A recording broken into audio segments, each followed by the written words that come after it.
increases when lens emerged in a medium of refractive index less than refractive index of the material of lens। ये इसका conclusion आया, ये इसका क्या आया, कंक्लूजन आया। अब इस वीडियो को पॉज कर इसको भी नोट कर लीजिए, ये पहला केस था। अब दूसरा केस देखते हैं। दूसरा केस देखते हैं बेटा। तो दूसरा केस जब हम देखेंगे, केस नंबर 2 हो गया ये। अब केस नंबर 3 देखिए, केस नंबर 2 देखेंगे। तो वीडियो को पॉज करके इसको नोट कीजिए। केस नंबर 2 देखिए क्या है। केस नंबर 2, केस नंबर 2 में हमने कहा, यहां से शुरू करते हैं। Case number 2, if ANG is equal to ANL। तो यार इसको इतना ज्यादा समझने की जरूरत नहीं है। क्यों? क्योंकि ANG माइनस ANL, अब ANG में से जब ANL सब्सट्रैक्ट करोगे तो तुम्हें 0 मिलेगा। क्यों? क्योंकि दोनों बराबर हैं। जब दोनों बराबर है तो 0 मिलेगा। जब 0 मिलेगा तो नीचे वाली चीज, जब डिनोमिनेटर 0 हो गया तो वहां ऊपर कुछ भी रखे रहो कोई फायदा नहीं है। ऊपर कुछ भी रखे रहो क्यों फायदा नहीं है? क्योंकि FL की वैल्यू इनफाइनाइट आ जाएगी। और इनफाइनाइट फोकल लेंथ किसकी होती है? प्लेन ग्लास प्लेट की। इसका मतलब lens will act as a plane glass plate. तो ये भी, ये वाला केस उतना इंपॉर्टेंट नहीं है, लेकिन फिलहाल आपकी जानकारी के लिए मैंने ये भी बता दिया।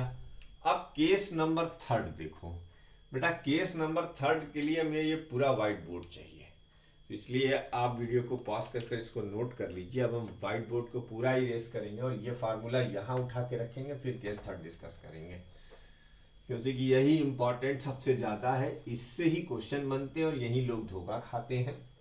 धोखा ऐसे खाते हैं कि कॉनकेव को कॉन्वेक्स लिखना है और कॉन्वेक्स को कॉनकेव लिखना है। नटशेल में इतना समझो। कब? जब केस 3 की बात की जाए। तो केस 3 है क्या? केस 3 ये है कि if ANG is less than ANL, यही सारी कथा चेंज होगी। हम करके दिखाते हैं आपको। मान लीजिए आपका ANG हमेशा की तरह 1.5 है, लेकिन इस बार ANL ज्यादा नहीं बढ़ा लिया, 1.6, और जो है फोकल लेंथ आपकी जो है वो 10 सेंटीमीटर है, मान लेते हैं। क्या माना? Focal length 10 centimetre.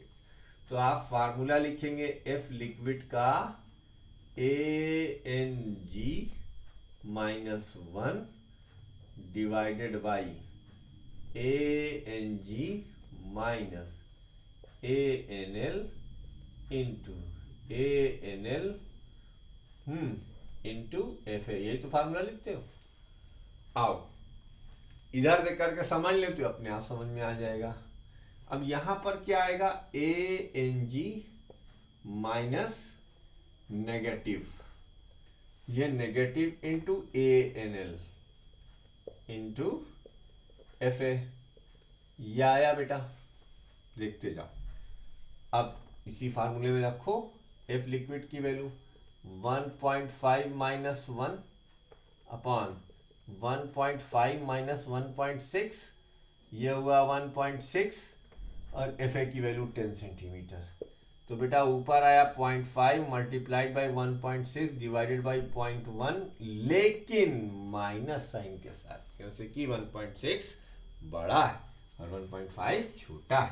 तो ये हो गया 16, ये हो गया नहीं 10 ही लिखना पड़ेगा, क्योंकि लिख चुके हैं। तो 0.1 से 0.1 कैंसिल, 16 पंजे 80, यानी 8 इंटू 10। ये कितना हो गया? लेकिन बेटा माइनस ना भूल जाइयो, माइनस 80 सेंटीमीटर। तो क्या समझ में आया? अच्छा, अगर यहां माइनस 10 सेंटीमीटर होता तो फिर ये प्लस का 80 सेंटीमीटर होता। इसका मतलब when lens emerged in a medium of refractive index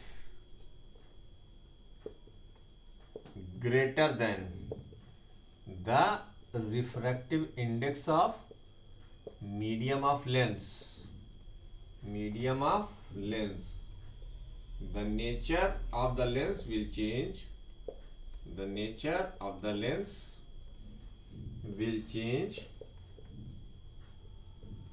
that is converging lens become diverging and diverging lens become converging, become diverging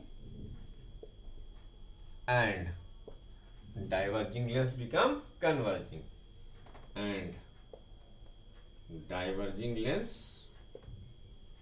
becomes converging। तो ये थी पूरी कहानी लेंस मेकर फार्मूले की ये पूरी कहानी थी। अब अगला जो आपके पास फार्मूला है वो है लेंस फार्मूला। जैसे आपने मिरर फार्मूला पढ़ा था वैसे ही हम आपके लिए डिराइव कर रहे हैं लेंस फार्मूला। आपके सिलेबस में नहीं है लेंस फार्मूला, लेकिन अगर आप डिराइव करेंगे तो उससे हम आपको बहुत सारी चीज़ें समझाने की कोशिश करेंगे। थोड़ा टाइम लगता है, 2-4-10 मिनट ज़्यादा, लेकिन आपकी परफेक्शन आती है। इसलिए वीडियो को पॉज करके नोट करने का काम तो आपको पता ही है कैसे करना है, उसके बाद हम नोट करते चलिए। देखो ये नोट इसलिए करो कि तुम्हारी ये पावर पैक नोट तुम्हारे फाइनल एग्जाम के टाइम में काम आएंगी। सब कुछ एक जगह लिखा हुआ है, इसलिए प्लीज नोट करा करें, आपका फायदा है, मेरा नहीं। देखिए अब पहले हम आपसे डिस्कस करेंगे लेंस फार्मूला।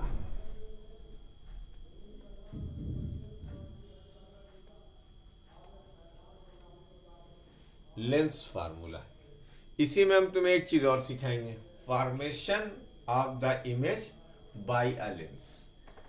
कंसीडर करो तुम ये एक लेंस,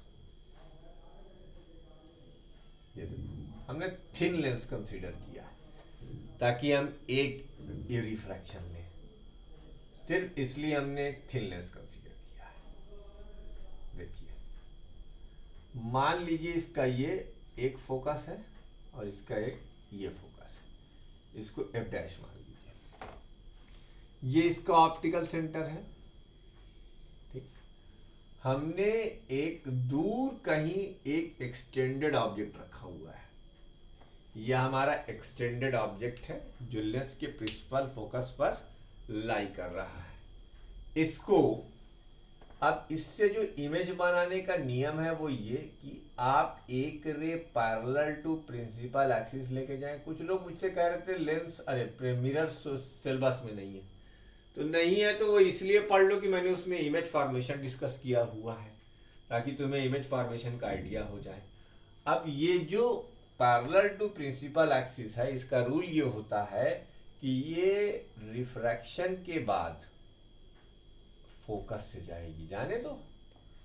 और लेंस के केस में यूजुअली हम जो दूसरी रे लेते हैं, ये हमारी जो दूसरी रे है, ये रे हमारी कहां से आती है?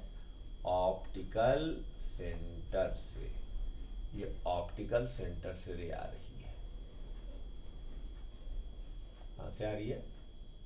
ऑप्टिकल सेंटर से। ये देखिए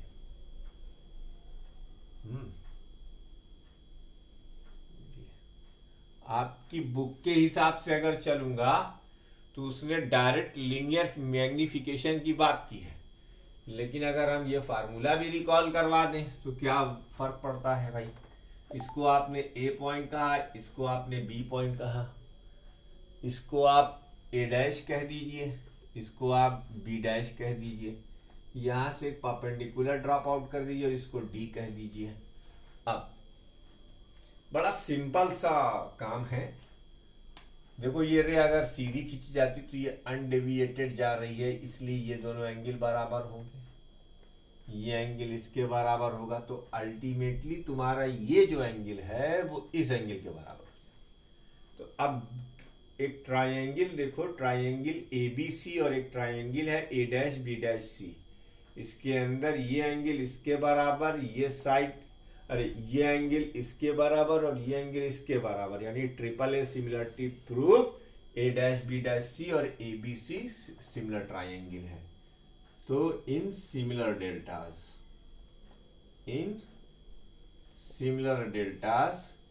ए dash B dash C and A B C, बेटा डेल्टा सिमिलर होने से हम करस्पॉन्डिंग साइड्स के रेशियो इक्वल ले सकते हैं, यानी ए डैश बी डैश अगर हमने लिया तो इसकी करस्पॉन्डिंग साइड ए बी है, और वैसे ही अगर हमने ए डैश सी लिया तो फिर इसकी करस्पॉन्डिंग साइड ए सी है। ठीक, ये हो गया आपका इक्वेशन नंबर 1। अब आपको एक दूसरा ट्राइंगल देखना है। Similarly in triangle CDF and triangle A dash B dash F, आपको ये दो ट्राइंगल को देखने के बाद समझ में आएगा कि A डैश B डैश के करस्पॉन्डिंग अब क्या है भाई, A डैश B डैश के करस्पॉन्डिंग है अब CD, और A डैश F के करस्पॉन्डिंग है CF, A डैश F के करस्पॉन्डिंग है CF। ये हो गया इक्वेशन नंबर 2। 1 और 2 को इक्वेट कर दो,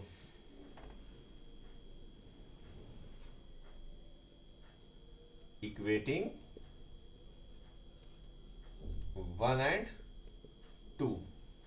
1 और 2 को इक्वेट करने से तुम्हें क्या दिखाई देगा, क्यों, अब CD जो है, चूंकि CD की वैल्यू AB के बराबर है। क्यों बराबर है बेटा, क्योंकि CD और AB एक ही चीज है, पैरेलल लाइन है, तो C से D का डिस्टेंस A से B के डिस्टेंस के बराबर होगा। अच्छा एक बात तो हम यहाँ लिखते हैं H1 और H2, ये साइज ऑफ द इमेज है, ये साइज ऑफ द ऑब्जेक्ट है, मैग्निफिकेशन बताना है ना, इक्वेटिंग 1 एंड 2। तो अगर 1 और 2 को इक्वेट करोगे तो देखो लेफ्ट हैंड साइड इसकी और लेफ्ट हैंड साइड इसकी इक्वल है। अब जब लेफ्ट हैंड साइड इक्वल है तो ऑटोमेटिकली राइट हैंड साइड भी इक्वल होंगी। A dash C upon A C is equal to A dash F upon CF। ठीक, अब ये जो AC है इसे U कह दें, इसे आप V कह दें, ये ऑब्जेक्ट डिस्टेंस है, अरे इमेज डिस्टेंस है, ये आपका F हो गया। प्रॉपर साइन कन्वेंशन हमने मिरर में ही आपको बता रखा था। लेंस के केस में ऑप्टिकल सेंटर के इस साइड से ली गई सारी डिस्टेंसेस प्रिंसिपल एक्सिस पर नेगेटिव, इस side positive, upward positive, downward negative. इस स्केल पर अगर आप मेजर करेंगे तो आपको A डैश C की वैल्यू दिखाई देगी +V, और AC की वैल्यू आपको दिखाई देगी U, A डैश F की वैल्यू आपको दिखाई देगी A dash C minus CF, यानी V माइनस F, और CF की वैल्यू F। ये देखो, अब ये सारी वैल्यूज उठाओ और इसमें रख दो इक्वेशन नंबर 3 में। इक्वेशन नंबर 3 में जब तुम रखोगे तो तुम्हें क्या दिखाई देगा, देखो A डैश C की वैल्यू V रखी और AC की वैल्यू बेटा -U रखनी पड़ेगी। क्यों, क्योंकि C के इस साइड में है तो -U रख दिया जाए, तो ये हो गया V/U माइनस के साथ। उसके बाद V minus F upon F, A dash F की वैल्यू रखी, V minus F upon F, cross multiply कीजिए। क्रॉस मल्टीप्लाई करने से आपको मिलेगा VF। क्या मिलेगा, VF is equal to -UV और +UF। एक काम करो, UV को इस साइड भेज दो और VF को उधर भेज दो, तो तुम्हें देखने को मिलता है UV is equal to UF minus VF, dividing both sides, by UVF। तो UV upon UVF, UF upon UVF minus VF upon UVF। UV से UV कैंसिल, U से U कैंसिल, F से F कैंसिल, V से V cancel, F से F cancel. तो left hand side में 1 upon F बचा और राइट हैंड साइड में 1 upon V minus 1 upon U। बेटा ये लेंस फार्मूला है। हाँ, क्यों बताया? न्यूमेरिकल आते हैं। अब जो तुम्हारी किताब में है वो बता देता हूं।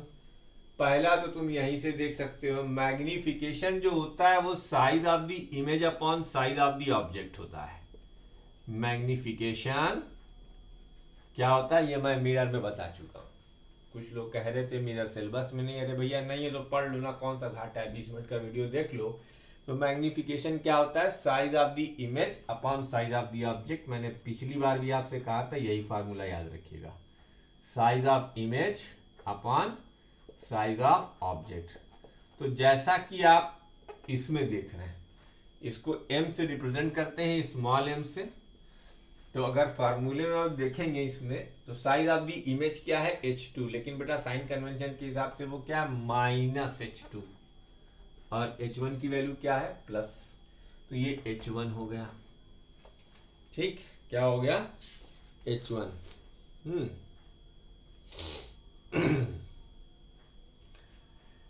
Minus sign indicate that image form is real. Minus sign indicates that image is real and inverted.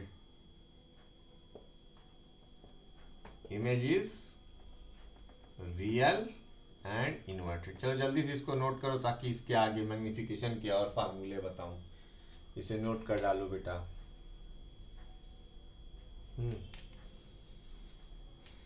अच्छा,